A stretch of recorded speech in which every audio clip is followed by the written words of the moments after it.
Answer की का विवाद जो हमेशा से रहा है, उससे निपटने के लिए हम लोगों ने एक रिवाइज्ड एसओपी, एक नया एसओपी तैयार किया है और ये हमने लागू कर दिया है। और हमारे दूसरे जो जितनी परीक्षाएं, जो एमसीक्यू बेस्ड जितनी भी परीक्षा हो रही है, जिनका अब जो निकल रहा है रिजल्ट, वो उसी न्यू एसओपी से निकल रहा है। न्यू एसओपी यह है, अभी तक क्या होता था कि हम एक अपना प्रोविजनल आंसर की निकालते थे, उसके बाद उस पर हम आपत्ति आमंत्रित करते थे।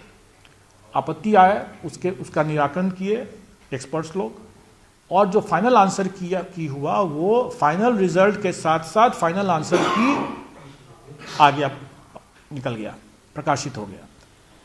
तो इसमें क्या कठिनाई ये होती थी कि फाइनल आंसर की में जो परिवर्तन हुआ, प्रोविजनल आंसर की में जो परिवर्तन हुआ फाइनल आंसर की में, तो इसमें रिजल्ट चूंकि निकल गया है, तो इस पर अगर इस फाइनल आंसर की पर अगर किसी को कोई आपत्ति फिर से हो गई, क्योंकि हमने तो चेंज किया प्रोविजनल आंसर की को, वो चेंज सही किया, एक्सपर्ट्स ने किया, सही किया, लेकिन आपत्ति तो आ ही सकती है ना उसके बाद।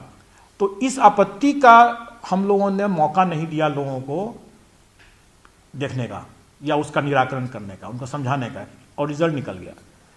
उसी में हम लोगों ने यह परिवर्तन किया कि अब हमारा जो फर्स्ट ऑब्जेक्शन जो आएगा प्रोविजनल आंसर की के ऊपर, तो उस पर हम जो फाइनल आंसर की बनाएंगे उसको भी हम 3 दिन तक पब्लिक डोमेन में रखेंगे। और उसमें भी अगर किसी को कोई आपत्ति अगर आता है तो उस पर हम एक्सपर्ट्स और कैंडिडेट्स जो ऑब्जेक्शन करने वाले जो है आपत्तिकर्ता, उनका हम बैठक कराएंगे, डिस्कशन कराएंगे, और उसके बाद जो आंसर निकलेगा वही आंसर की जाएगा, वही फाइनल होगा।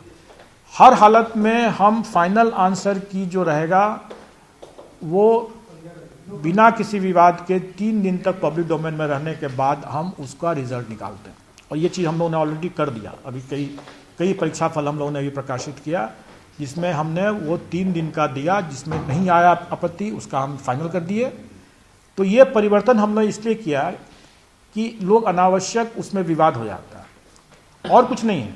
मैं ये भी कहूँगा कि जो 67 पीटी पुनर्परीक्षा जो हुई, जिसके आंसर की के लेकर अनावश्यक विवाद है, अनावश्यक है इसलिए मैं कहूँगा क्योंकि इसका समाधान तो हम लोगों ने कर दिया था और सभी आंसर सही थे, लेकिन विवाद तो है।